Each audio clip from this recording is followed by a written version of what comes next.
wallet nyo, wala naman daw po siyang ginalaw doon, kompleto daw po yun. Kayo ba ay nanloloko lamang or scammer kayo or ano sir? Hi guys, mga kanegosyo, kasi ako Formilla, isang mapagpalang araw sa inyo. Guys, hindi maganda yung araw natin kasi nga guys, kahapon nung pumunta tayo sa isang client natin, sa pagbabadali natin bumaba dito na sasakyan, yung wallet nga natin ay nahulog. So may mga iba pa tayong pinuntahan nung malaman natin na nahulog yung wallet natin. Siguro nangyari yan around 1 o'clock, sabi pinuntahan pa tayo. Or galing tayo doon siguro mga before 12 or 11, let's say 11:30, and then siguro nakalis tayo sa lugar na yon around 1:30, and then napunta tayo ng Batangas. Then nung malaman natin nasa Petron tayo siguro around 4:30 na, so medyo matagal na. So binalikan pa natin kung saan talaga ang isip natin na doon nawala. So guys, ako talaga confident na nung pumarada tayo sa Green Meadows talaga, yung client natin, yung bahay, pinarada natin yung sasakyan. Nangyari, nandito yung bahay, hindi din sasakyan. Ito kasi kalsada. So kung dito nahulog yon at may nakapulot, hindi na talaga makikita ng mga nandito. May mga gumagawa. Nandun ako, kasama ko si Sir Harry, yung client. So guys, ngayon, so talaga ako, talagang stress ako. Alam nyo, may lamang 11,000 na cash, and then 6 yung ATM cards natin, 3 yung valid ID natin, ano? So sa wallet. So sabi ko nga, okay lang na mawala na yung pera, hindi ko na maibalik yung pera.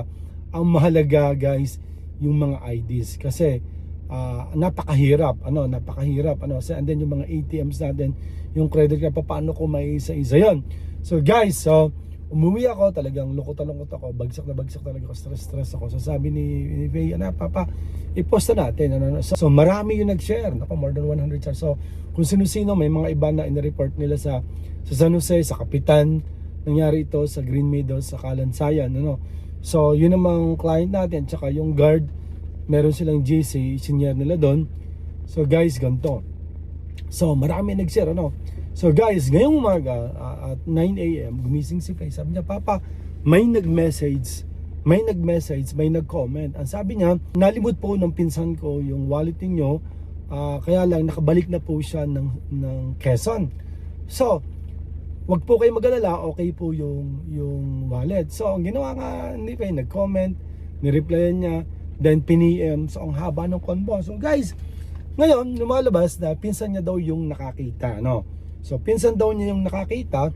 Ngayon nasabi niya, kaya lang yung pinsan niya nakabalik na nga raw ng Quezon. Tinignan ko kaagad yung ilang oras ba yung from San Jose, Batangas to Quezon. So let's say kung nakita niya ng mga alas 2, alas 3, kung umuwi siya o madaling araw sa umuwi, alas 9 ng umaga, na parang napaka-imposible naman, So siyempre, umaasa pa rin tayo na nagsasabi ng tunay itong kausap natin.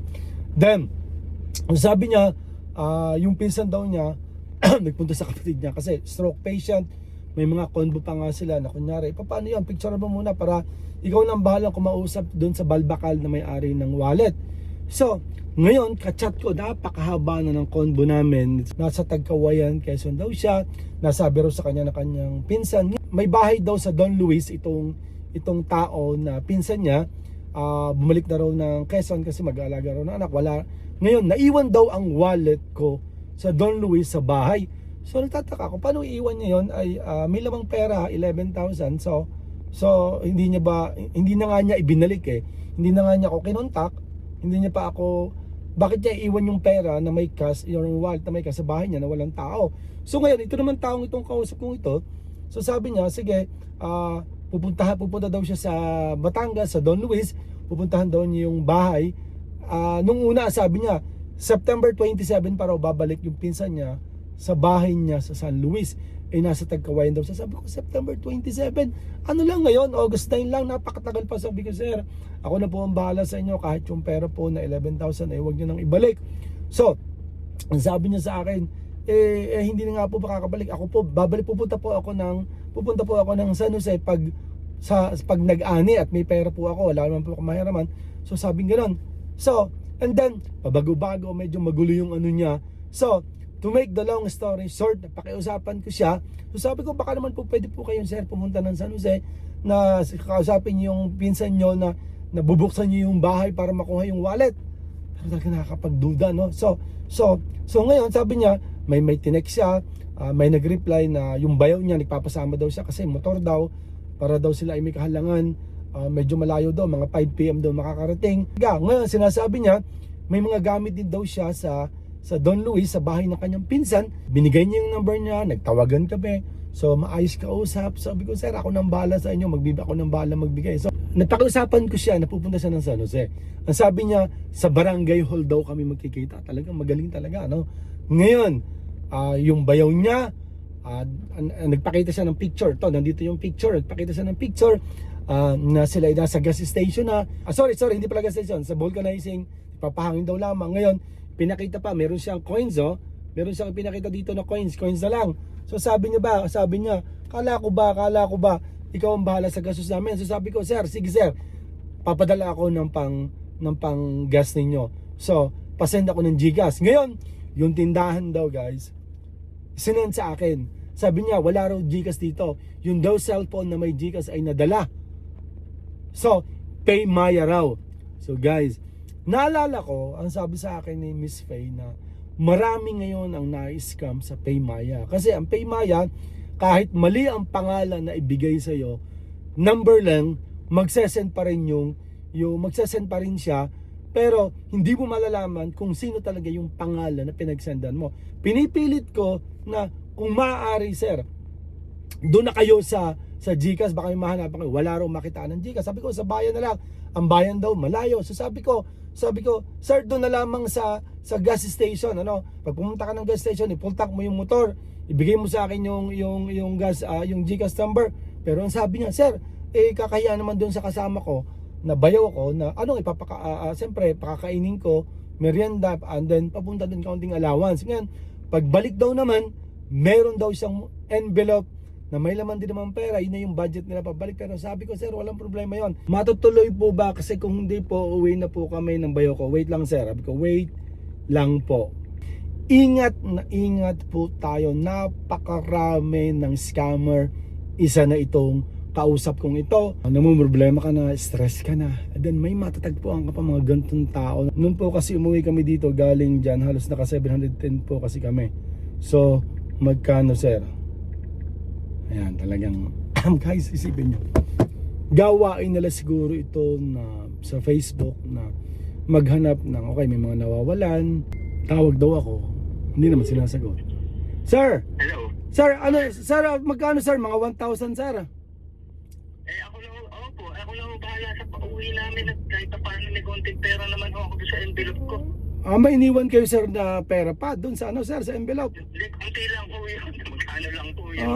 Pero bakit kayo nag-iwan doon naman sir? Ba't nandun din yung mga papers ng anak nyo sa scholarship? Hindi, yung panggastos kasi nung anak ko sa pag-apply nga ng scholar. Kaya binukod na ho namin.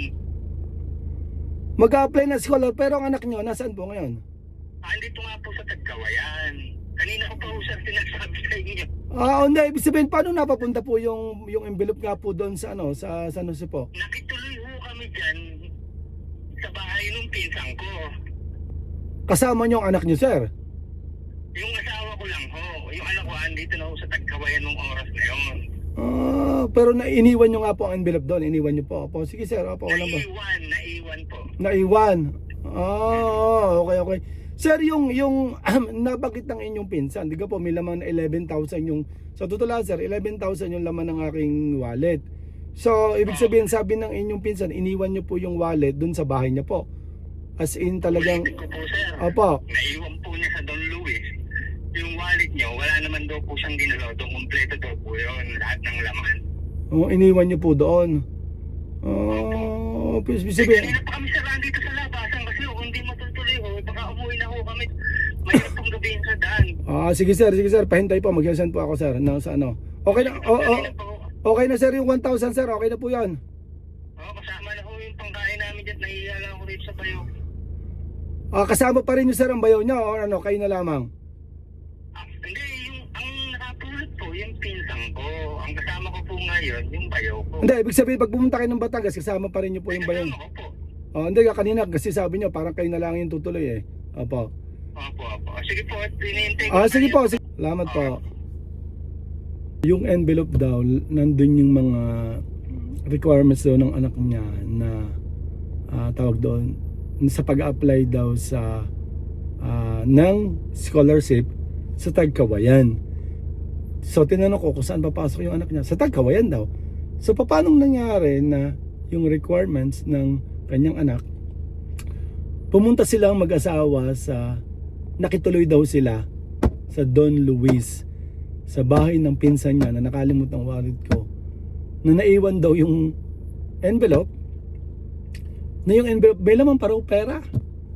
So ibig sabihin, kung naiwan nila yung envelope na yon, yung kanilang pinsan na nakalimut ang wallet ko, bumalik ng Tagkawayan, bakit hindi nila ipinadala? Nalilito na siguro sa pagsisinungaling. So di bale, gusto ko sanang send ng piso, pero hindi yata, ewan ko, hindi ko alam hindi yata pwedeng mag-send ng piso, baka 10 pesos yung minimum. Pero hindi ko rin pwedeng maatim na magpapa-scam ako kahit piso. So guys, sabi ko, sir, nag-send na ako ng 1,000. Sir, nag-send na ako sir ng 1,000. Pa-check po. Hindi, pa-picture nila lang.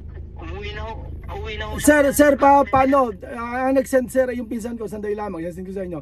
Sir, nag-send po ako. Opo. Papakita ko kasi. Ano po sir? Hello. Yes po sir, opo.